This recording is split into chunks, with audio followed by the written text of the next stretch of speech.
എല്ലാരും അക്വേറിയത്തിന്റെ അപ്ഡേറ്റ്സ് ചോദിക്കുന്നുണ്ട്. അക്വേറിയം ആണെന്നുണ്ടെങ്കിൽ അതിനെക്കാട്ടി വലിയ ശോകാവസ്ഥയാണ്. ശോകാവസ്ഥ എന്ന് വെച്ച് കഴിഞ്ഞാൽ നമുക്ക് എല്ലാ കാര്യങ്ങളും ടെസ്റ്റ് ചെയ്യണമല്ലോ. NO2 കൂടുതലാണ്, പിന്നെ NO3 കൂടുതലാണ്, AH pH എല്ലാം ഇങ്ങനെ താളം തെറ്റി കിടക്കുകയാണ്.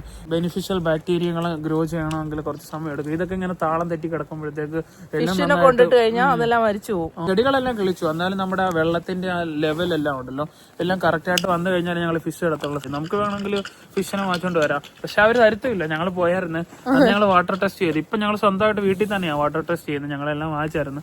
അന്ന് ഞങ്ങൾ അവിടെ കൊണ്ടുപോയി വെള്ളം ടെസ്റ്റ് ചെയ്തപ്പോൾ നൈട്രേറ്റും ഒക്കെ കൂടുതലായിരുന്നു, ഭയങ്കര കളറായിരുന്നു, പിങ്ക് കളറായിരുന്നു. അപ്പം നമ്മൾ അത് ടെസ്റ്റ് ചെയ്ത് കഴിയുമ്പോഴത്തേക്ക് വാട്ടർ ക്ലിയർ ആയിരിക്കണം, എന്നാലേ നമുക്ക് അതിന്റെ സീറോ ആണെന്ന് മനസ്സിലാക്കാൻ പറ്റത്തുള്ളൂ. അങ്ങനെ പല കാര്യങ്ങളും ഉണ്ട്.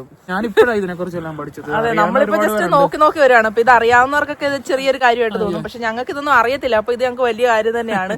നമ്മളെല്ലാം പഠിച്ചു വരുന്നതേ ഉള്ളൂ. അപ്പൊ ഇവരാണെന്നുണ്ടെങ്കിൽ ഫിഷിനെ ഒന്നും തരത്തില്ല. ഞങ്ങൾ ചെന്നിട്ട് അവിടെ ചെന്ന് കെഞ്ചി ചോദിച്ചിട്ടുമില്ല, ഒരു ഫിഷിനെ തരത്തില്ല. കാരണം ഇവരൊന്നും ഒന്നിനെയും കൊല്ലാൻ ആഗ്രഹിക്കുന്ന മനുഷ്യരല്ല ഇവരാരും. നമ്മുടെ നാട്ടിലൊക്കെ ആണെന്നുണ്ടെങ്കിൽ ജസ്റ്റ് നമ്മളൊരു അക്വേറിയം വാങ്ങിക്കും, കുറെ ഫിഷിനെ വാങ്ങിക്കും, കൊണ്ടുവന്നിടും. ചിലപ്പോൾ ചിലത് ചത്തുപോകും, ചിലത് സർവൈവ് ചെയ്യും.